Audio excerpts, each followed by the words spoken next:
예, 인사드리겠습니다. 국토교통부 도시경제과 근무하고 있는 박정현 사무관입니다. 만나뵙게 반갑습니다.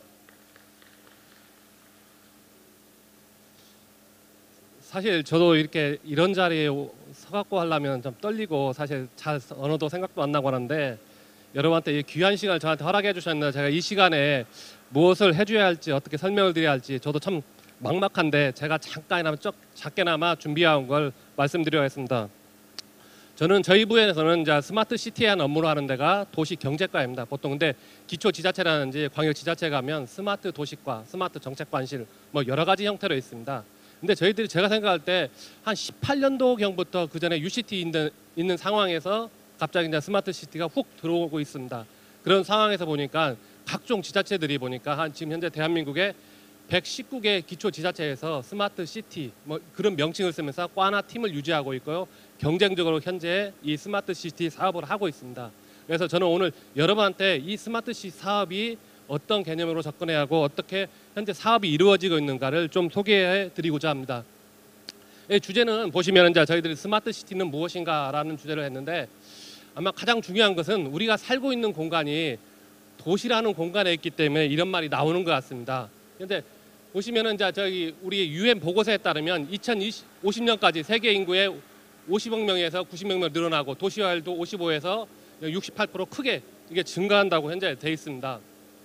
또한 한국도 마찬가지로 현재 어디를 가서나 도시화율이 80% 이상으로 도시화가 상당히 진행되고 있고 아시아의 어떤 개발도상국이라는데 이런 부분도 상당히 도표를 보면 증가하는 추세에 있습니다.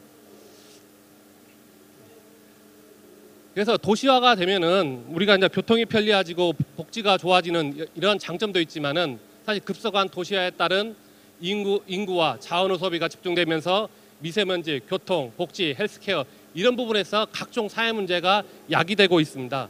그러면 우리는 인간들은 가만히 있어야 하냐? 이게 아니겠죠. 무언가 기술을 이용해서 이제 새로운 기술을 이용해서 우리가 그런 사회 문제, 도시 문제를 해결해야 한다고 봅니다. 그래서 저희들이 일종의 1차, 2차, 3차를 거쳐서 지금은 로봇이나 IoT나 AI, 빅데이터 같은 4차 산업혁명의 시대라고 우리가 감히 얘기하고 있습니다. 예. 그래서 실제로 주요 국도에 이렇게 보면은 시범도시나 리빙랩, 데이터 플랫폼 이런 화두를 던지면서 많은 나라에서 실제로 이렇게 사업들을 하고 있습니다. 물론 이런 사업의 형태가 각국마다 다른 모습으로 이루어지고 있습니다. 그럼 스마트 시티란 무엇일까? 간단하게 얘기해 봤을 때 어느 정도 저는 쉽게 대답하는 사람을 못 봤습니다. 저 같은 이제 시골떼기들이 봤을 때는 좀 우리가 편리하게 안전하게 사는 어떤 지능화된 똑똑한 도시 아닌가 이렇게 접근하고 있는 반면에 일부 좀 개도국이나 이제 기술이 막 발달하는 나라에서는 그냥 핸드폰만 켜져 있어도 엘리베이터에 이게 부르는 기능만 있어도 그게 스마트 도시 아닌가 하는 부분도 있고 과학을 하시는 분 연구자의 입장에서는 에너지가 100% 뭐 상용한다거나 물을 절감할 수 있는 거 쓰레기를 생활과 밀접한 이런 기술이 발달하는 것에서 스마트 도시라고 하고 있습니다. 일종의 스마트 도시란 이런 것 같습니다. 제가 봤을 때는 지식과 IT 기술과 다시 그것이 새로운 지속 가능성을 갖기 위한 플랫폼 시설로 같이 이루어지는 산업이 아닌가 저는 이렇게 간략하게 설명드리고 싶습니다. 그러면 한국의 스마트 시티가 현재 우리가 강점이라고 하는데 어떤 강점을 갖고 있는가 한번 살펴보도록 하겠습니다. 우리나라 같은 경우에 옆에 오른쪽에 보시다시피 삼성, LG가 있는데 이렇게 어떤 세계적인 인프라 시설, 5G라든지 스마트 기기 같은 혁신적인 인프라 시설과 혁신 기업들이 뭐 어느 정도는 그래도 다른 나라에 비해서 많이 갖고 있습니다. 또한 우리 국민들은 인터넷 활용률이 하는데 교육 수준이 대단히 높아서 이런 시민 참여 운동이 잘 일어나고 있기 때문에 스마트한 어떤 도시를 만드는 데 가장 강점을 갖고 있다고 말하고 있습니다. 그러면 우리나라 어떤 경험을 갖고 있냐면 다들 아시겠지만 저희들이 6.25를 겪으면서 인프라를 재건을 급속도로 하였고 그 급속한 과정에서 도시화가 일어나고 어떤 빈곤 문제, 신도시 문제, 주택 문제 이런 부분이 다양하게 현재 일어나고 있고 그걸 해결하기 위한 어떤 고민이 지금도 끊임없이 이루어져 있다고 보면 되겠습니다. 그러면 우리가 이런 문제를 해결하기 위해서는 정부에서는 R&D 연구라든지 어떤 혁신 기술을 개발하는지 이런 부분을 정부 혼자 하는 게 아니라 민간과 공공이 힘을 합쳐서 여러 가지 사업을 현재 펼치고 있습니다. 그래서 저희들이 한국의 진짜 스마트 추진 전략을 약간 이제 펼쳐놓고 한번 살펴보도록 하겠습니다. 자, 저희들이 뭐 무슨 사업을 하다 보면 어떤 전략 목표가 있어야 하는데 저희들이 이렇게 현재 비전과 목표를 세우고 있습니다. 현재 혁신을 꿈꾸는 플랫폼 스마트 시티라고 이제 저희들 명명을 하고, 이것은 다양한 어떤 도시 문제를 해결한다거나 포용적인 스마트 도시 환경을 조성한다거나 글로벌 협력을 강화한다, 이런 주제를 갖고 추진 전략 갖고 접근하고 있는데요. 크게 네 가지 정도로 테마를 잡을 수 있겠습니다. 첫 번째는 우리 도시를 맞춤형 도시로 조성하자. 신도시도 있을 수 있고 아니면 기존에 우리가 살고 있는 기존 도시도 있을 겁니다. 두 번째는 이런 그 맞춤 도시를 하기 위해서는 어떤 혁신적인 기술도 필요하고 인재도 아마 필요할 것입니다. 그리고 아까도 얘기했지만 지속 가능한 어떤 플랫폼 시설도 당연히 필요하다고 생각합니다.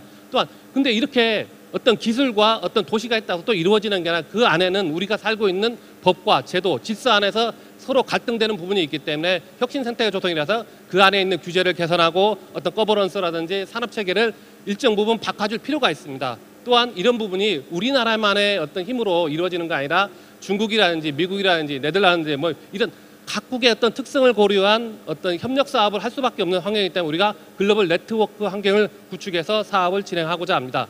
그러면 첫 번째로 한번 살펴보도록 해서 신도시 일어나는 사업입니다. 가장 대표적인 사업이 저희들이 세종과 부산에 18년도에 국가 시범도시를 지정하고 거기에 새로운 신도시를 조성합니다. 당장은 뭐 사실 볼 건 없습니다. 현재 가시면 맨 땅이기 때문에 볼 건 없는데, 이게 어떤 것이냐면 기존의 어떤 스타일은 기존에 우리가 살고 있는 도시라는 공간에 도로를 만들고 건축물을 만들고 이렇게 하다 보니 기존의 틀을 벗어날 수 없습니다. 그래서 저희들이 획기적으로 생각한 게 아예 없는 도시에서, 아예 아무것도 없는 도시에서 도시라는 도시에 필요한 어떤 구성 요소를 새로 설계하고 사람이 들어가서 살 수 있게끔 해보자는 뜻에서 저희들이 2.7km 평방미터만큼의 어떤 도시를 형성을 세종과 부산에 두 군데를 지정하고 거기에 민간에 있는 쉽게 해서 세종 같은 경우 정재승 교수님, 우리 부산 같은 경우에는 황종성 연구위원님을 위촉으로 해서 현재 그 사업을 같이 진행하고 있습니다.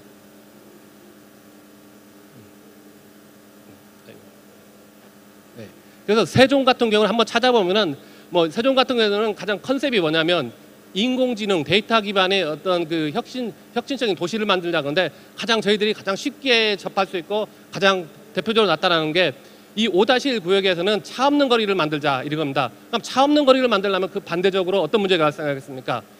생활이 불편할 수 있다는 생각을 누구나 다 가질 수 있을 겁니다. 그래서 그런 어떤 교통 문제라든지 하나 기술을 해결하는 게 아니라 택시라든지 모빌리티라든지 아니면 교육이라든지 이런 부분을 다 엮어주는 겁니다. 엮어는 그 컨셉을 다 만드는 것이 있는데 그 많은 것을 한 번에 다 해결할 수 없기 때문에 저희들이 정재성 교수는 7대 혁신 요소라는 그 주제를 놓고 이 주제에 맞는 서비스를 현재 정부와 함께 개발하고 내고 있는 겁니다. 그래서 여기서 보면 가장 우리 정채성 교수님이 가장 대표적으로 생각하는 게 세종시는 BRT 노선이라고 해서 일종의 여기 서울지역 같은 게 보면 광역 노선하고 비슷한데요. 전용 노선이 있는 거죠. 차량이 가는데. 근데 여기에 BRT 노선에서 안쪽에 있는 집까지 가려면은 버스라든지 택시라든지 자전거, PM 이런 부분이 어떤 교통수단이 필요할 겁니다. 근데 이걸 기존 도시에서 하려면은 절대 이루어질 수 없습니다. 왜냐하면 사업자와 갈등, 그 주민의 어떤 불편성이 초래되기 때문에. 근데 여기서는 백지상식되기 때문에 이런 부분은 환승 체계를 새로 시스템을 만들어서 플랫폼을 만들어서 적용할 수 있다는 것입니다.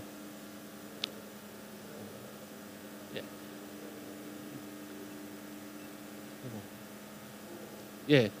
다음은 부산입니다. 부산 같은 경우에 부산 그 강서구 쪽에 보면은 그 데코 엘타시티라 해서 현재 수변 도시 공간을 이렇게 짓고 있는데 이쪽의 컨셉은 이런 겁니다. 물론 데이터를 기반으로 하지만 증강 형식이 아닌데 로봇이 어떤 구현될 수 있는 10대 혁신 요소를 갖춘 어떤 미래 수변 도시를 만들겠다고 황정순 그 연구원은 현재 구상하고 있으면 그런 컨셉 설계를 현재 들어가 있습니다.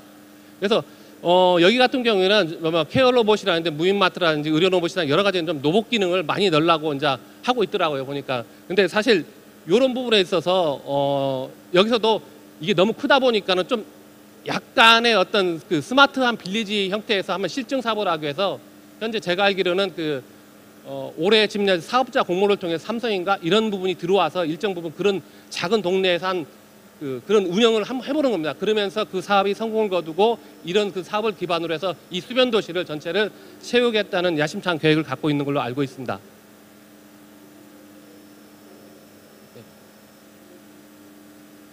예. 예.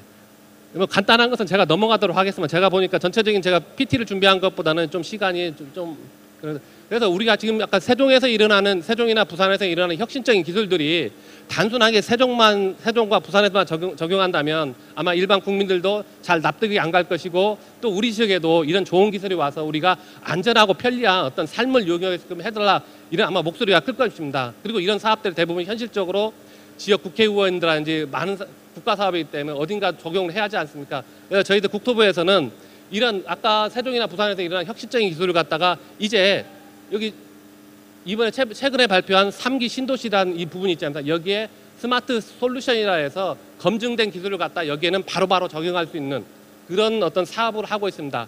자세한 사항은 좀 이따 제가 또 설명드리도록 하겠습니다.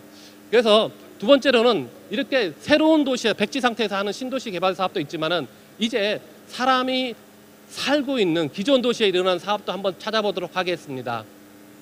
현재 우리가 보통 개발 사업 같을 때는 정부 주도, 관주도 이루어졌는데, 우리 같은 이제 스마트 도시 같을 때는 그 방식을 벗어나서 이게 민간 중심의 어떤 사업 체계를 한번 가져보자라는 아이디어 속에서 저희들이 지자체와 시민의 의견을 받아들여서 사업 계획을 짜고, 그 사업 계획을 짠 걸 가지고 그 후년도에 약 그 한 150억 정도의 돈을 들여서 이렇게 도시를 건설합니다. 그래서 여기 나와 있는 도시 같은 경우는 인천이나 부천이나 경기 수원이나 대전이나 창원 같은 경우에 나름대로 특성을 가진 것을 갖다 저희들이 뽑아서 그걸 한번 해보자고 하는 것입니다. 그래서 인천 같은 경우에 보시면 수요응답형 교통 시스템을 만드는 게 한번 해보는 것이고, 대전광역경우에는 주차 공유라든지 연계 서비스를 하는 것이고, 이게 각각의 특성에 맞게 사업을 할 수 있게끔 국가가 지원해주는 사업들입니다.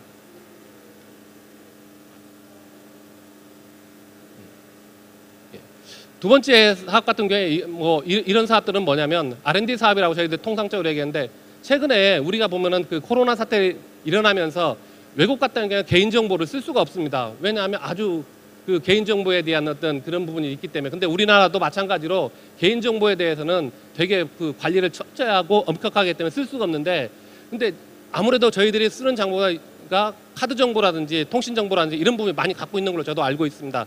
이런 부분을 어떻게 우리 도시에서 활용할 수 있고 적용할 수 있을까를 고민하면서 저희들이 나오는 사업들입니다. 이건 R&D 사업으로 혁신성장 동력 사업이라 해서 대구와 시흥에서 한 1,300억 정도 들여서 어떤 사업화 구상을 만드는 사업이 되겠습니다.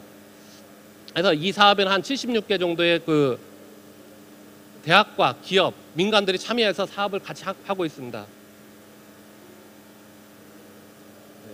그다음에 이제 세 번째로는 이제 사업은 이 사업은 뭐냐면, 저희들이 아마 여기 이 공간에 아마 들어오실 때도 아마 느꼈을 겁니다. 아마 CCTV가 아마 여러 곳이 있을 겁니다. 근데 단순한 CCTV가 우리를 지켜주고 보호해주는 게 아니라 이제 이걸 좀 더 창의적으로 생각해 보자는 겁니다. CCTV에 있는 화면을 보면서 그 사람이 어떤 위험에 처했을 때 어떻게 합니까? 112나 119 아니면 관계되는 국방이라든지 아니면 법무라든지 이런 부분 행정하고 바로바로 연결시켜서 그 사람을 위험으로부터 구조해주거나 아니면 그 긴급한 서비스를 제공해주는 사업입니다. 이걸 저희들은 이제 스마트시티 통합 플랫폼 사업이라고 하고 있습니다. 기존에는 이 사업을 하기 위해서는 한 건 한 건 이렇게 시스템을 구축하는 사업을 했다면, 지금은 통합 플랫폼이나 하나 사업을 두고 여기에 쉽게 해서 플러그인만 하면 서비스가 제공될 수 있도록 하는 사업입니다. 이 사업 같은 경우에 이제 효과가 뭐냐면, 일단 CCTV를 통해서 그런 서비스를 하다 보니까 대전시 사례 같은 경우 보면은 범죄 발생률이라든지 범인 검거율이라든지 아니면 소방차 골든타임 출동률이 상당히 효과가 있는 걸로 알고 있습니다. 그래서 최근에 이제 그 한국판 뉴딜의 어떤 시그니처 사업으로서도 현재 앞장서서 현재 도입이 되고 있는 상태입니다. 이 사업 같은 경우에 되게 호응이 좋아서 현재 지자체별로 현재 올해 79개를 했고 올해 말까지 108개 사업을 하게 됩니다. 그럼 이게 어느 정도냐면은, 사실 우리도 아까 도시화율을 했기 때문에 108개면 245개 중에 뭐 108개면 어느 정도 안 되는 것 같지만은, 사실 도시화율 인구수에 대비하면 우리나라의 한 82%가 이런 혜택을 볼 수 있게끔 된다는 내용입니다. 근데 요것은 이제 아까도 기반 사업 중에 하나가 우리가 이제 그냥 단순하게 기술만 개발하고 있나 여러 부분에서 그 학교와도 연계해서 이런 사업을 좀 할 필요가 있습니다. 왜 그러면 그래서 저희들은 이제 그 학교에 6개 대학을 혁신인재 육성 사업 지정 대학으로 정해놓고, 이 대학에 뭐 장학금한테 활동 장학금을 줘서 지금 현재 인재를 저희들이 육성하고 있습니다. 그래서 10년간 한 5,600명 정도 양성하겠다는 목표로 현재 하고 있습니다. 그다음에 마찬가지로 이런 사업을 하기 위해서는 가장 큰 문제가 사실 어찌 보면 규제라고 생각합니다. 왜냐하면 기존에 우리 세종이나 부산 이런 시범도시를 막 적용할 때 얘기를 들어보면은 실제로 뭐 카카오 모빌리티나 이런 부분들이 다 어떻게 됩니까? 소카라는 일을 들어볼 때 보면은 사실 규제 때문에 막힌다. 사업이 좀 하기 힘들다. 그리고 많이 좀 물러나기도 하는 부분이 있지 않습니까? 이런 부분을 어떻게 극복하려 하다 보니 사실은 그 내부적으로는 사업자 간의 갈등 요소도 되게 많거든요. 그래서 그런 부분을 해결하기 위해서 저희들은 스마트 도시법에서 개별 규제를 개선하려고 그런 규제 특례 조항을 많이 갖고 있습니다. 그래서 아직까지는 이 부분이 활성화되어 있는 부분 저희들도 아니고요. 이제 최근에 이제 저희들 한 30건 정도 이렇게 받아들여서 그걸 가지고 한번 현재 고민을 하면서 어느 특정한 도시에서 그 시범 사업을 실증 사업을 통해서 그 규제를 차츰차츰 풀어가겠다는 생각을 갖고 있습니다. 예,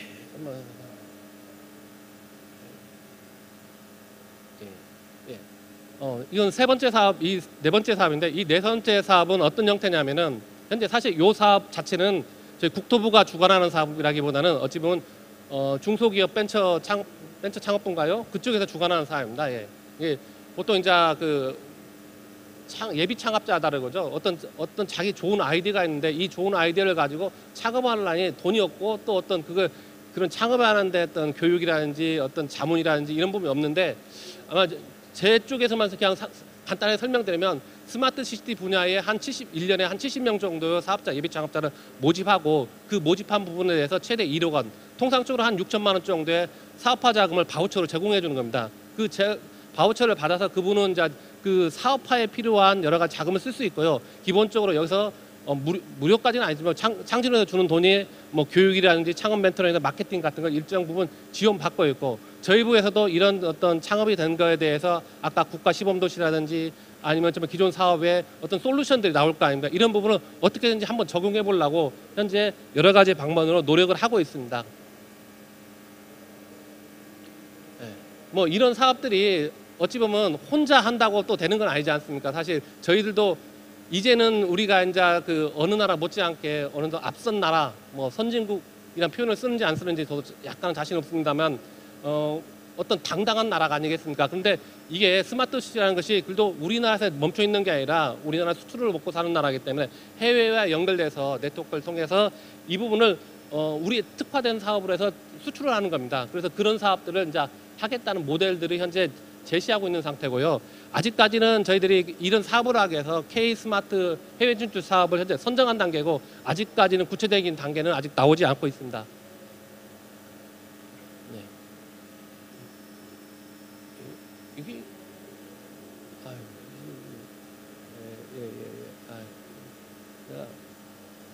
그래서 이 부분은 뭐냐면 저희들이 이제 작년 같은 경우에 저기 고향이죠. 고향에서 저희들이 이제 월드 스마트 엑스포를 했었습니다. 근데 올해는 어떻게 될지 모르겠어서 같은 시기에 아마 이런 똑같은 걸 준비하게 됩니다.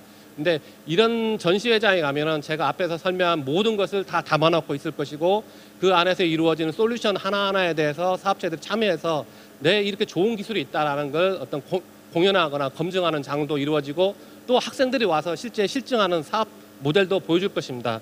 그래서 이제 근데 저희들이 이제 좀 안타깝게 생각하는 게 아직은 우리나라가 비대면 환경으로 계속 바뀌고 있는데 여기에 어떻게 우리가 이런 행사들이 접목시킬까가 좀 궁금합니다. 저도 사실은 요새 텔레비전 보면은 먹방이라든지 모든 부분 유튜브로 많이 넘어가고 있고 텔레비전도 이렇게 텔레비전에 그 아나운서 몇 분 하시면서 이렇게 설명하는 거 보면 과연 우리도 이제 바뀔 때가 됐지 않을까 하는 생각을 많이 가져봅니다. 네. 네. 그런데 저희가 이렇게 주저없이 제가 설명을 했지만 사실 고민할 부분이 저는 많이 있다고 생각합니다. 저도 실무자로서 사실 다 느끼실 겁니다. 사실 어떤 가장 큰 문제가 나오는 부분이 개인정보 부분입니다. 빅데이터, AI 이렇게 상상수속이랄까 이게 실현하는 과정은 중요한데 개인의 중요한 정보들이 있고 실제 우리가 이 기술을 실현하는 데는 아주 민감 정보들이 사실은 필요한데 이 부분을 어떻게 관리할까 어떻게 활용할까 하는 부분입니다.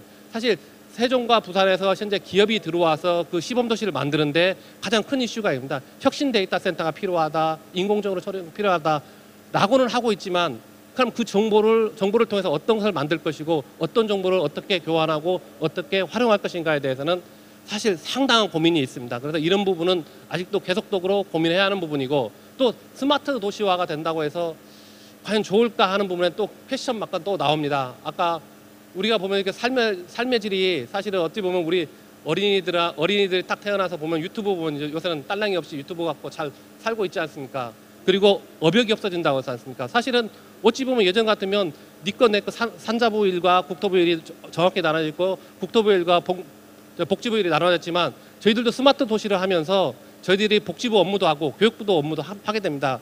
그런데 그런 과정 속에는 분명히 기존에 업역이라는 것이 있기 때문에 그 갈등을 해결해야 할 필요가 있는데 참 그런 부분이 어렵더라고요. 그래서 저는 사실 이런 부분을 접목해서 봤을 때 젊은 층이라든지 최소한 어떤 그 이제 사회를 앞으로 미래 사회를 이끌어갈 분들은 이런 부분에 쉽게 적응하지만 아무래도 이제 좀 연세가 있으신 분들은 이런 것이 좋은 것임에도 불구하고 잘 이용하기보다는 그런 부분에서 소외되거나 뒤처질 수 있다는 그런 문제, 어떤 사회 취약계층이라든지 이런 인터페이스에 좀 약하신 분들은 어떤 배려도 많이 고민해야 한다고 봅니다. 그리고 이런 첨단 기술들이 사실은 저도 이렇게 많은 것이 들어오고 좋습니다라고 했지만 이런 부분이 유지가 되고 관리가 되고 또 더불어서 지속적인 서비스가 되기 위해서는 어마어마한 돈이 들어간다고 봅니다. 이걸 얼마만큼 효율적으로 절감시킬 수 있느냐, 이런 부분도 우리가 다 함께 고민할 부분입니다. 그리고 아무리 좋은 플랫폼도 사실은 돈이 너무 많이 들어가면 쓸 수가 없지 않습니까? 그래서 저는 이렇게 감히 제안합니다. 사실 여러 단계가 있다면 그 단계 현실적으로 우리가 도입할 수 있는 기술을 진단하고 그 우리가 또 부담할 수 있는 능력의 범위 내에서 하나하나 챙겨가는 것이 더 낫지 않을까. 너무 급격하게 우리가 앞서간다고 해서 좀 쫓아가다 보면 사실은 오히려 그게 독이 될 수 있다라고 저희들은 생각하고 있습니다. 그래서 이런 부분은 사실은 뭐 저희들도 고민하겠지만 우리 국민들이나 이런 기술을 갖고 계신 분들이 더 함께 고민하면서 하나하나 숙제를 풀면은 우리 사회가 좀 더 건강한 사회가 되지 않을까 이렇게 생각됩니다. 제가 이게 제가 준비한 자료는 여기까지입니다. 사실 제가 양이 많다고 생각해서 막 처음에 말을 빨리 했는데 여러분한테 뭐 도움이 되실란가 안 되는가 모르겠지만은 혹시라도 궁금하신 게 있으면은 국토교통부 도시경제과에 제가 있고요. 그다음에 저도 전공 분야가 있고 전공 분야가 아닌 부분도 분명히 있습니다. 여러분에게 도움될 수 있는 방향으로 제가 열심히 일할 테니까 문의 전화 주시면 고맙겠습니다. 예, 감사합니다.